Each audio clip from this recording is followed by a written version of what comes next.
The first sound wasn't his voice. It was the sharp crack of a folder snapping shut. Then came the words that cleaved the air like glass breaking. Effective immediately, Dina West, Chief Systems Architect, is terminated for a heartbeat. The boardroom held its breath. Charts froze on the projector. Pens hovered above notebooks. No one blinked. And at the head of the table, Marcus Hale, our newly crowned Chief Executive Officer, delivered my execution with the calm detachment of a surgeon. He didn't flinch. He didn't even look at me. To him, I was an obstacle, not a person. I felt the blood rise hot behind my ears. 6 years of building Apex, Nova's modular platform. Line by line, clause by clause, reduced to a single sentence. The humiliation wasn't private. It was a spectacle. Every director, every vice president in the room watched as I was erased. And still, I didn't give Marcus the satisfaction of outrage. I simply gathered my notes, lifted my chin, and whispered one word that unsettled the silence. Thank you. A few people shifted uncomfortably, mistaking it for surrender. But it wasn't. They didn't know what I knew. How are you doing today? Did you manage to step away from the screen for a second? Maybe just look out the window at the sky and remind yourself there's a bigger world beyond deadlines before diving into this chaos with me. I'd love to know where you're watching from. If this story has already pulled you in, a quick tap on the like button and hitting subscribe means a lot. It's free. It helps us keep telling these stories every day. I had been more than a title on an org chart. As Chief Systems Architect, I had been the spine of this company. I was the one who negotiated survival when budgets collapsed, the one who coded through blackouts, the one who made Apex Nova's 180 million flagship platform possible. I carried the late nights, the skipped family milestones, the endless fight to prove that work done in a cramped lab mattered more than empty speeches upstairs. Marcus had none of that weight. His resume was slides and sound bites, polished in consulting firms where nothing real was ever built.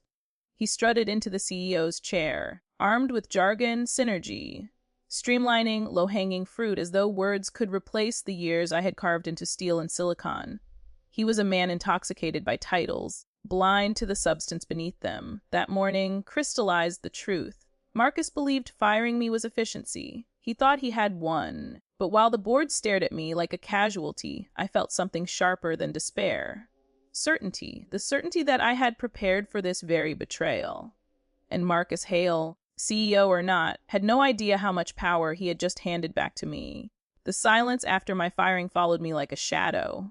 It stretched down the hallway into the elevator and out into the parking lot where I sat gripping my steering wheel long after the engine should have started.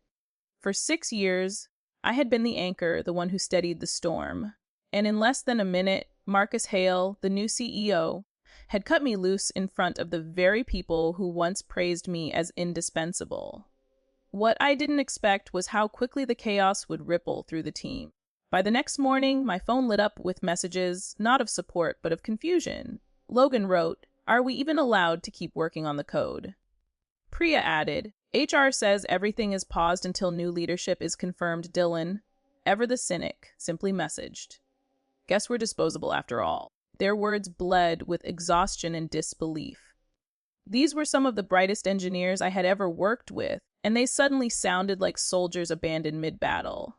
I stared at each text, my chest tightening. The emptiness was unbearable. I had fought so hard to protect them, to carve out a space where creativity thrived, where deadlines didn't kill souls. Now they were drifting untethered, questioning whether their careers had collapsed overnight because of one executive's arrogance. I felt guilt at me. Had I failed them? Had my silence in that boardroom condemned us all? Doubt seeped into every corner of my thoughts. I replayed the moment I whispered thank you over and over, wondering if it sounded cowardly, if they believed I had simply accepted defeat. For the first time in years, I questioned my own instincts. Maybe Marcus was right. Maybe leadership could be replaced by someone with the right smile and the right connections. Then at 30 in the afternoon, my phone buzzed again. This time it was Jason, the intern. He wasn't supposed to know anything beyond QA protocols and bug reports. His text was short, almost casual. They don't know who holds the original patent, do they? I froze. My heart thudded in my chest. Of all people, Jason had glimpsed the truth. The silence that had felt like a tomb suddenly cracked open. He was right. They didn't know. Marcus didn't know. The board didn't know. Not one of them understood that during the budget cuts 2 years earlier, I had secured the modular patent under a separate entity. Redline Systems, my entity, the original design, the licensing rights, the framework that powered everything. They weren't sitting in Apex Nova's vaults. They were sitting in mine for a moment. The emptiness eased. Doubt still lingered, but beneath it sparked something I hadn't felt since the firing. Leverage. Jason's question reminded me that the game wasn't over. In fact, it had barely begun. That night, my apartment looked more like an evidence locker than a home. Contracts, binders, and scribbled notes were stacked high across the kitchen table, spilling onto the floor in uneven piles. The lamp above me flickered, casting long shadows over the mess. I could almost hear Marcus Hale in his glass-walled penthouse across town, sipping something expensive while rehearsing sound bites for tomorrow's investor call. He had the skyline. I had peeling paint and papers stained with coffee rings. The contrast was almost comical. I sat there in my chair wrapped in silence, the kind of silence that presses against your chest and makes the air feel heavier than it should. My phone buzzed occasionally with another anxious message from one of the engineers, but I didn't answer. I didn't have comfort to give. All I had were the files I dragged out of storage boxes, remnants of every contract negotiation, every budget meeting, every moment I'd fought tooth and nail to keep our project alive. The loneliness was sharp. I had given years of my life to Apex Nova, and in return, I was discarded like a worn-out circuit board. The thought clawed at me. Maybe they were right. Maybe I was done. But every time that doubt whispered, another voice pushed back. The one that had kept me awake through all-nighters. The one that had fought through budget cuts. The one that refused to let my work vanish under someone else's name. My eyes burned as I flipped through folder after folder. It felt pointless, like digging through ashes until I opened one yellowed envelope tucked beneath a stack of old quarterly reports. Inside was a printed email timestamped 2 years earlier. I remembered it instantly. Finance had announced a budget realignment. Translation, our team was about to be gutted. That was the night I had stayed up until dawn drafting an alternate plan. One that routed our modular system through a separate legal entity. My pulse quickened as I read the words again, this time slower, letting each sentence cut through the fog of exhaustion. Buried halfway down the email was a clause so ordinary it almost looked harmless. In the event of termination of project funding or leadership oversight, all rights revert to the original architect until full reintegration. I set the paper down, my hands trembling. That was it. That was the thread no one else had noticed. Marcus thought stripping me of my title gave him control. He thought public humiliation erased years of preparation. But what he didn't know, what none of them knew, was that their act of cutting me off had triggered the very clause that placed the patent squarely back in my hands. The room was still small, still cluttered, still suffocating, but suddenly it felt less like a prison and more like a command center. Alone. Yes. Exhausted. Absolutely. Yet beneath the ache sat something harder, sharper resolve. They had just handed me the key. The first crack in Marcus Hale's empire arrived on a Thursday morning, precisely 9 days after my firing. I wasn't there in person, but I didn't need to be. Word travels fast in tech, faster still when something goes wrong in front of money. The investors had flown in from 3 cities, squeezed into Apex Nova's sleek glass auditorium for the highly choreographed product demo. Marcus had promised them a flawless performance, the kind of show that convinces cautious men in suits to loosen the strings on billion-dollar checks instead. What they got was silence. The demo dashboard lit up, then flickered, then froze on a single line of text glowing in sterile gray across a white screen. License authorization expired. At first, no one seemed to understand what it meant. The room buzzed with polite confusion. The kind that usually smooths over small technical glitches. Marcus forced a laugh. The kind that stretched too thin and waved to the engineering team at the back. Just a hiccup, he called out. 2 minutes, but 2 minutes turned into 10, 10 into 20. Every click produced the same result. License authorization expired. I was at home in my cramped apartment, watching the updates roll in through a private Slack channel my old team still hadn't removed me from. Logan typed. They're sweating. Ops can't access staging. Priya added a single emoji. A lock. I leaned back in my chair, the corners of my mouth tugging upward despite myself. Then came the moment I had been waiting for, the slip. In the middle of the confusion, Ellen, the director of operations, raised her voice over the hum of nervous whispers. "Wait," she said, holding a tablet aloft. "Are we saying we've actually lost control of the platform?"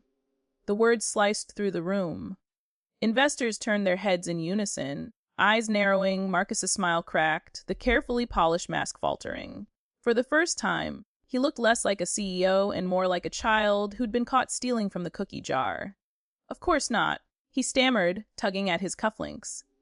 "We have redundancies. Everything is fine." But his voice betrayed him.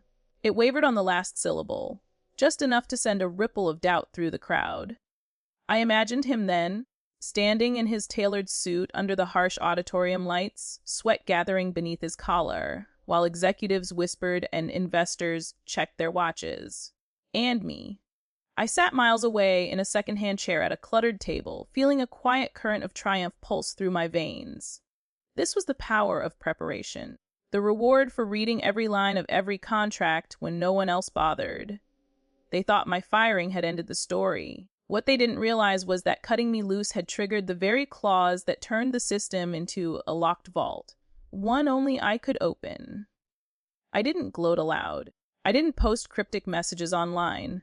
I simply folded my arms, breathed in the silence of my apartment, and let the satisfaction settle deep in my chest. For the first time since that boardroom ambush, I didn't feel erased.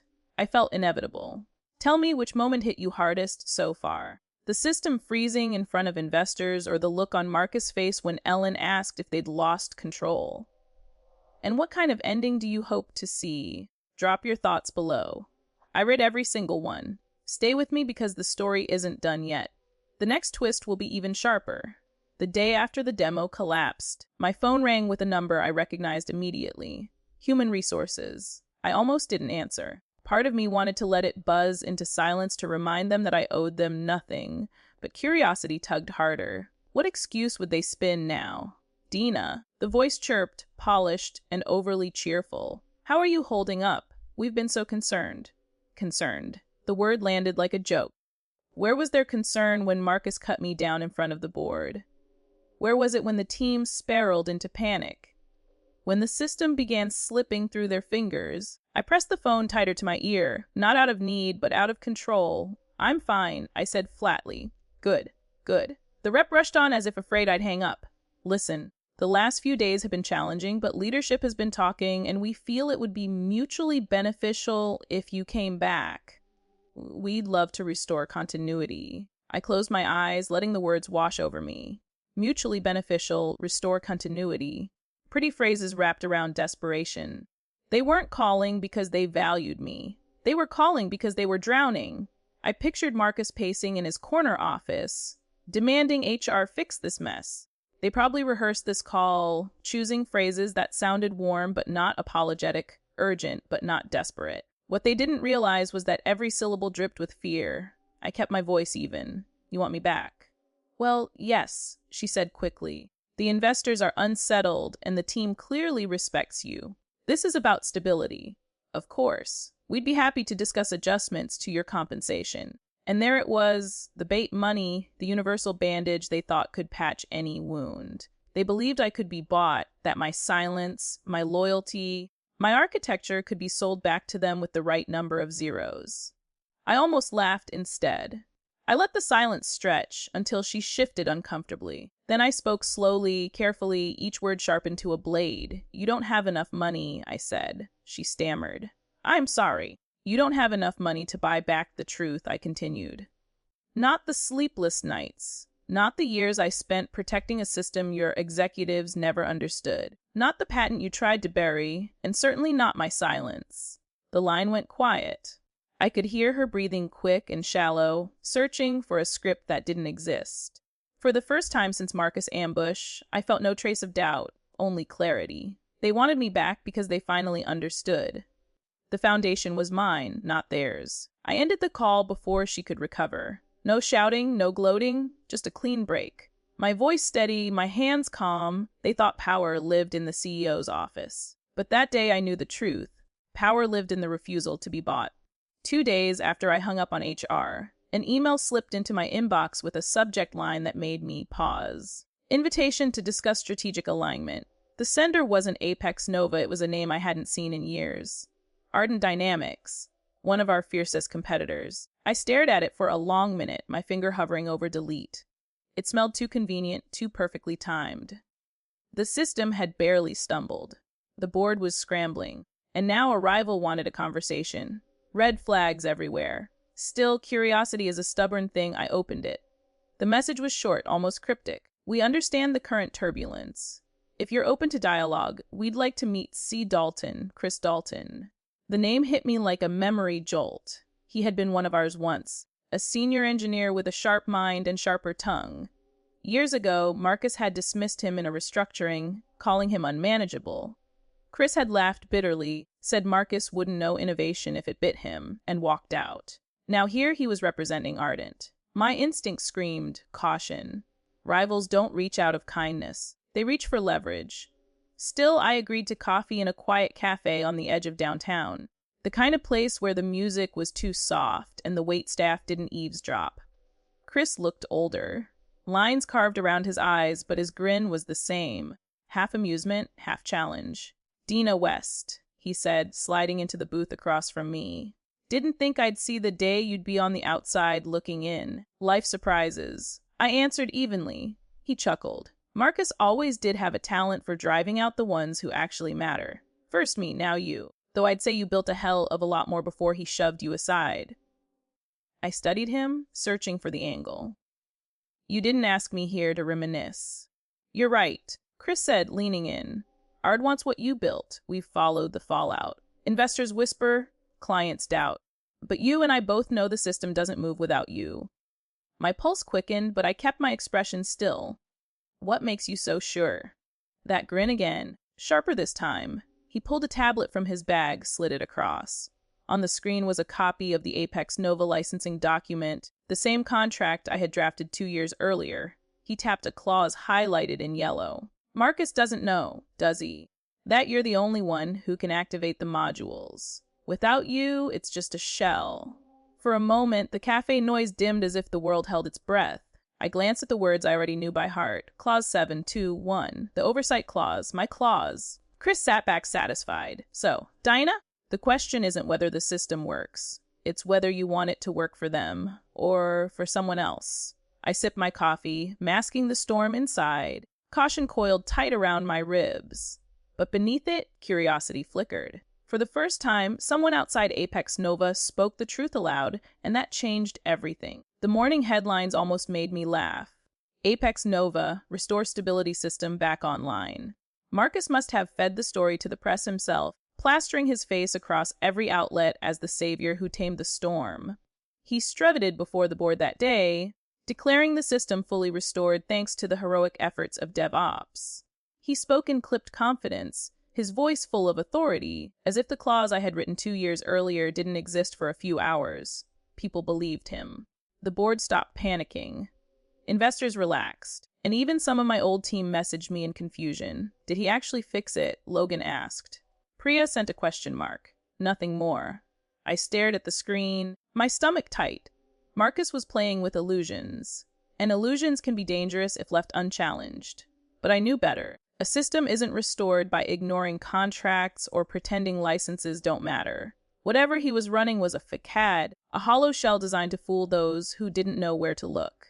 And then less than 24 hours later, it happened. At exactly 9:17 a.m., the system collapsed again. Not a hiccup, not a temporary freeze, complete failure. Demo environments, client sandboxes. Even the investor test bed went dark. Screens across the building lit up with the same line of text I had seen before.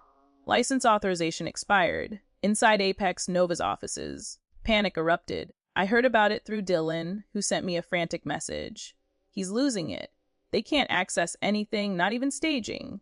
By mid-morning, the news had already leaked. Reporters who had praised Marcus hours earlier were now circling like sharks, questioning how a supposedly restored platform could fail again so catastrophically. In the boardroom, chaos reigned. Marcus tried to bluff, shouting about sabotage and technical glitches. but the faces staring back at him weren't buying it anymore.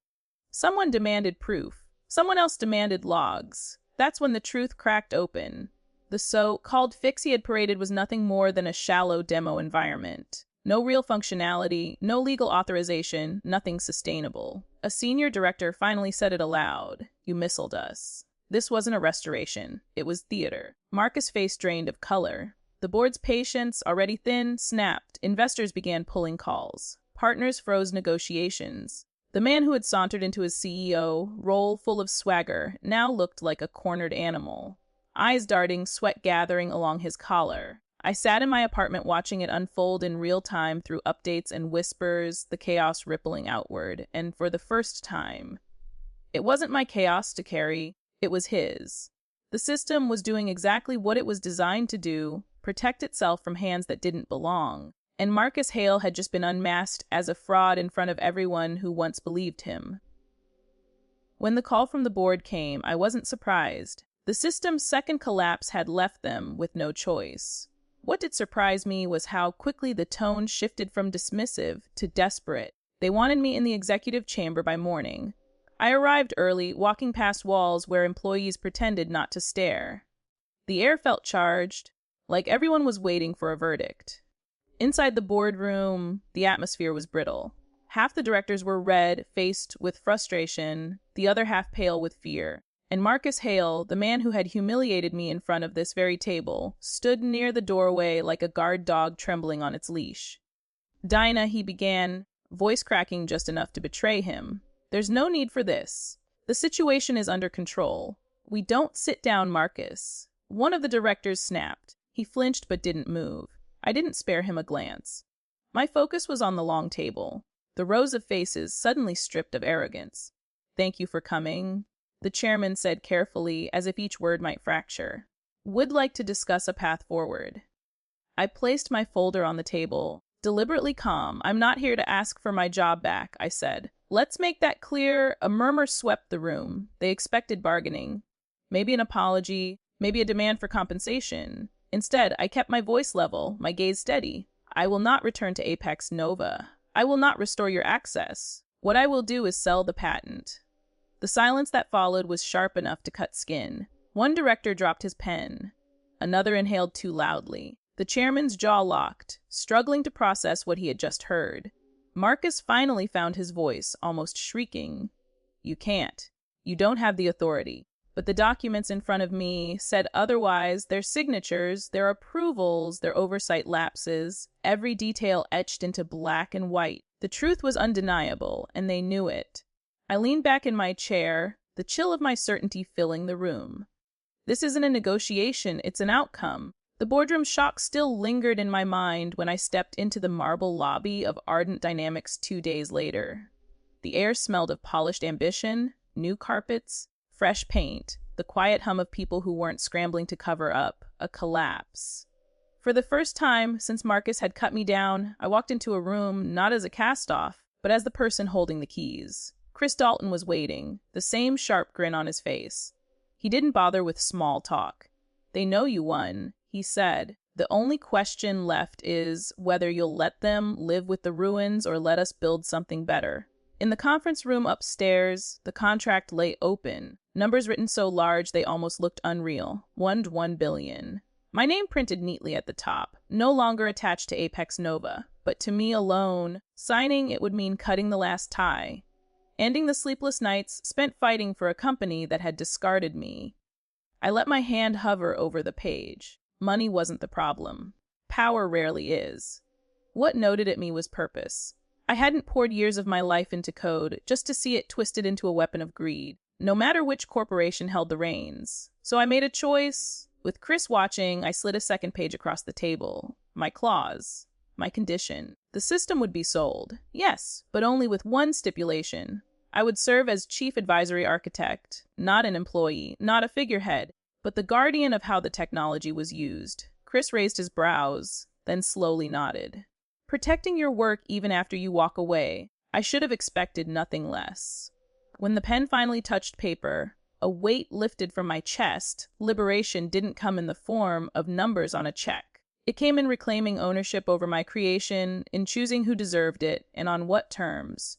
I signed with steady hands, decisive and calm. Apex Nova had tried to erase me. Instead, I had written myself into history on my own terms. 14 days. That's all it took for Apex Nova to unravel. The headlines hit first. Patent lost. Apex Nova collapses. Then came the numbers. Brutal in their precision, the stock plummeted. Billions shaved off the company's value in a single morning. Partners fled. Contracts dissolved. And the empire Marcus Hale had boasted about crumbled under the weight of its own arrogance. The man who had once smirked while stripping me of my title was now reduced to a cautionary tale whispered across boardrooms. The CEO who didn't read the fine print. I watched it unfold with a quiet sense of inevitability. The same people who had applauded my dismissal now scrambled to distance themselves from Marcus. Shareholders demanded his resignation, and the board, cornered by their own negligence, forced him out. The final image remains etched in my mind, a press conference, cameras flashing in a frenzy. Marcus sat off to the side, hollow-eyed, his tie loose. His shoulders slumped as though the air had been pulled from his lungs. For once, the man who thrived on spotlights shrank from them. And then there was me. I stepped into the glare of the cameras, my steps steady, my posture unbroken. The reporters shouted my name, the lenses followed my every move, and the contract waited before me. I lifted the pen.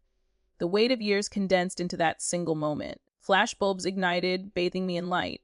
And for the first time in a long time, I felt nothing pulling me down. No shame, no doubt, only pride. Sharp and blazing, I said, "Thank you."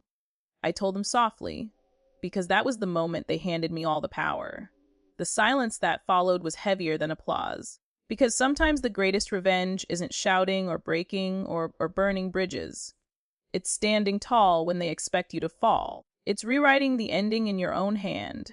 And if this story struck something in you, if you've ever been underestimated, pushed aside, or told you didn't matter, remember this. Your worth is not decided in someone else's boardroom. It's written in what you choose to build next. So, tell me, what part of this journey moved you the most? And how do you imagine the ending should feel? Drop your thoughts in the comments. Tap like, share this story with someone who needs it, and don't forget to subscribe because the next story might just be yours.